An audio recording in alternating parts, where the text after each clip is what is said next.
And now my overlooked DVD of the week, and I'm actually so Night Trap! I actually got it right here, bitch! Ha! That's right, I actually got it on Blu-ray. I like this so much. This is the Christmas Carol, and that's all I'm gonna tell you. Just Christmas Carol. You know, just that one. Just that one. There's only one. You remember right? that one? Yeah, with that Scrooge, guy who plays Scrooge? Right? Yeah. No, the one I am talking about is the one with George C. Scott, which, again, I guess seeing Rise of the Guardians makes me think of Christmas and makes me think of... That was the one with Mickey Mouse, right? Yes. Okay. Yes, it was. George C. Scott swore at Mickey Mouse, when you put your hand in a pile of duck, that used to be your best friend's face! You know what to do! I'd pay to see that movie, actually. That would be cool. Bring George C. Scott back from the dead, give him a mouse. They already bought Star Wars, they can buy the corpse of George C. Scott. I like this idea. But anyway, we digress. There's, as you know, a bajillion Christmas carols out there. This one really sort of gets to me the most, mostly because of George C. Scott's performance. I mean, this is a guy who was just born to play Patton and Scrooge, pretty much. And for me, he's the best Scrooge because, I think when you think of George C. Scott in this role, you would think of him as screaming and yelling and but he's actually much more reserved, and he knows just the right level to play it. That he is a grump, but he's not the most miserable person in the world. Even though I think the script tries to write him as more miserable whispers as he probably his is. screams, is that it? Sort of. No, what I like is that he will... You know, one of my favorite scenes in the whole movie is his introduction when the nephew comes in and says, "Merry Christmas, Uncle," and he just does a turn... But, like, are you talking to me? And then he just starts laughing, like, just such a genuine laugh, like, humbug. It's the only genuine humbug I've ever heard out of a Scrooge, because it's very hard to make that word sound legit. But he just laughs it, and he sells it throughout the entire film. And the rest of it is good, and they do some very creative stuff, say, like, with the ghost of, Christmas Future, which is always the most fun ghost. You know, that's always one you can get the most creative with and the most creepy with. The most creepy was still Pete. Why yours, it's the only one that smoked, too, in a Disney film, right? What was up with that? That was awesome. He was totally chomping on his neck. You know what? We should have made that the pick. that actually is a good one, too. See the Disney one. It is good. We'll do that next Scrooge, the Uncle Scrooge one, not the Mickey Mouse one, not the Jim Carrey one. Disney Christmas Carol. The cartoon one is actually more subtle than the one with the Jim Carrey, which is also a cartoon. But again, we're getting sidetracked. It mostly follows the story. It was the first one I saw that followed the story closer than other versions did, and they had scenes that I remember seeing when I was younger, just like, oh, I don't remember this, I don't recall seeing this in the other versions I've seen. Now, everybody, of course, tries to tell the story word for word as close as they can. And this one does take liberties, and again, it's not perfect. There are flaws in it, there are one or two moments I don't mind liberties, particularly, I hate strict adaptations of books. I wish any screenwriter that wants to copy it word for word and be like, I'm going to use every single exact scene in that. Just read the book. Yeah, I'm like people go nuts for things like Lord of the Rings. Like, oh, you changed it, the elves didn't come in, and Helm's Deep, and your job is to make a movie. It's not to retell the book. Otherwise, your job is to adapt the book. Yeah, it's not just tell the book. It's if the changes are better, then they're always, worth it. Now, were the changes better? Some were. The stuff, like, they play around with some of the ages of the characters, which they do in a lot of other versions, too. I mean, the stuff they change in this version is stuff they usually change in other versions. But one of the things I like the Ghost of Christmas Future, which I thought was very clever, was always constantly in the distance. He's far away, so you can never quite see him, and they always sort of float by, and I thought that was kind of cool. The future. The ghost actually gets closer and closer as well.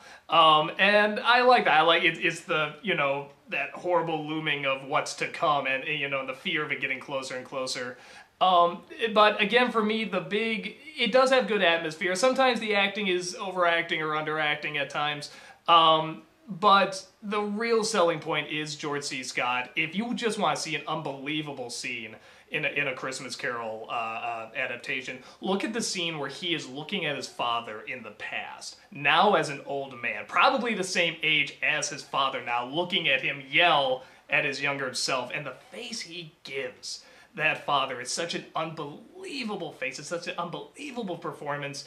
He's my favorite Scrooge, and I think because of that, it's my favorite version, even though there's probably versions that are closer or do, have better ideas or something. It really is his performance that when I think of Scrooge, I think of him, and Scrooge McDuck.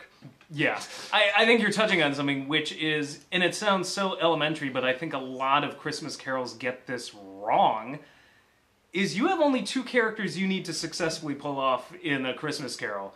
You need a good Scrooge, and you at least need a decent Cratchit. And David David Warner is the Cratchit. Yeah, he is very and I'm always amazed that it's such a simple answer, and so many of them I think just get it wrong. The Scrooge is either too grumpy, or he's not powerful enough, or he's too kind of cartoonish. Yeah, too whiny, or too powerful too. I think the most and the Cratchits are always a similar thing.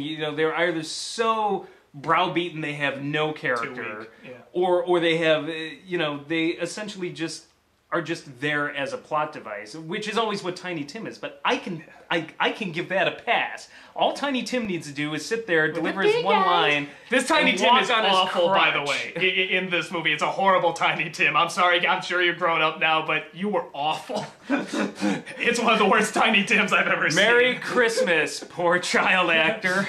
But I do love this version, but the Tiny Tim is wretched.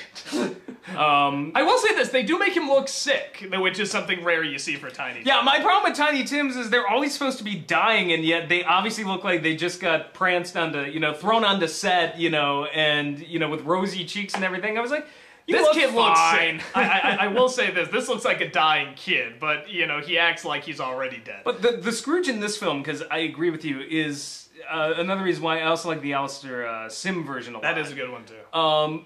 Both of those Scrooges, I get the feeling, a little more with the Alistair Sim, but I think it's buried deep down in there, particularly the scene you mentioned where he laughs.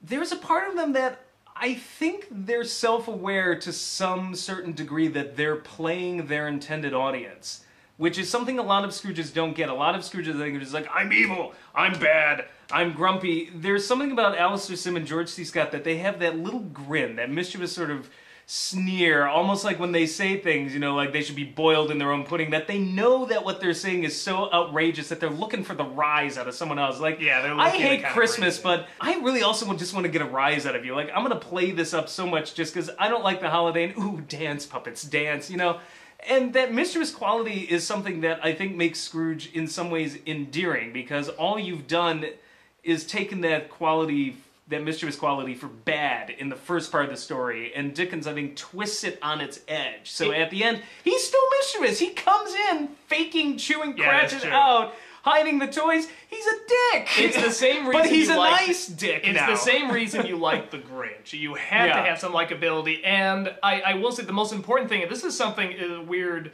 comparison. The Grinch, I will say this: the Grinch in particular, that's a great example, because when the Grinch is stealing things, that Tim Curry, we say Tim Curry now, the Grinch came first, but that Tim Curry grin, like from Home Alone 2, he loves his job. Like, you have to have some love of what you're doing and some love of mischief to make that work on both angles, good and bad. So. And I'll give a great example of one where I think went too far. A lot of people are going to hate me for it. Michael Caine in The Muppet One. I don't think it's a good Scrooge. And the Michael Caine. Michael Caine. But it was a bad Scrooge. And the thing that really annoys me, and this isn't necessarily his fault, but that Scrooge was written in a way where he was supposed to have no humanity at all at first. I don't think that's right, because it's written. Do that. No, it's written that Scrooge gives Cratchit a day off. That is the little bit of kindness that is still in there. And in the Muppet One, they say that, if you close down, it'll actually be more profitable if you do this, and that's why he gives in, and that is not right. That is a real crime, in my opinion.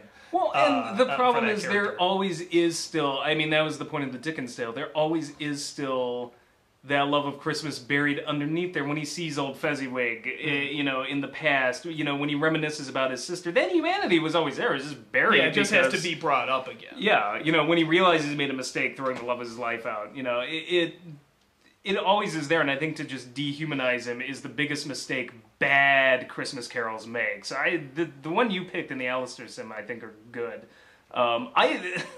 You know what? We're here. The Disney one is really good too. It is a good one. And the Disney one does the same thing. And it's very short, but you know what? It gets the most important element, and they hit every mark. Economy of storytelling. If all Christmas carols could be 30 minutes long, the world would be a better place. Because that film hit every single note it needed to, did it with cartoon characters we know and like, and gave Scrooge McDuck a real character. I mean, DuckTales came out after that. That relaunched Scrooge as a character.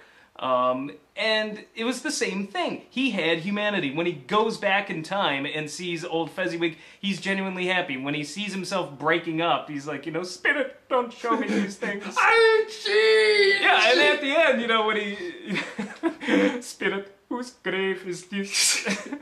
Oh, no! Oh, no! You should do his voice if... well, no, I forget, is the guy still alive? Spirit, I change! Oh, Alan Young, he's very much alive. Okay, yeah, so he's still I think he is. God, dear God, I hope he is. I'd be depressed. That would be sad if he's gone. No, and a great Alan Young, but like Alan Young's Scrooge, and it's his best Scrooge performance ever. I mean, DuckTales was for fun. You don't get a lot of emotion. But you have to do like DuckTales. actual emotion here. Yeah, He really nailed it in that production, and great casting too. I know it sounds ridiculous. How do you cast a Disney movie? But they cast all the proper characters for who they should be. I mean, let's be honest. Mickey Mouse as Cratchit is fucking ingenious. That's ingenious. You can't like Peter's a character Christmas more. Future, the Giant as Christmas Present, Jiminy Cricket as Christmas Past.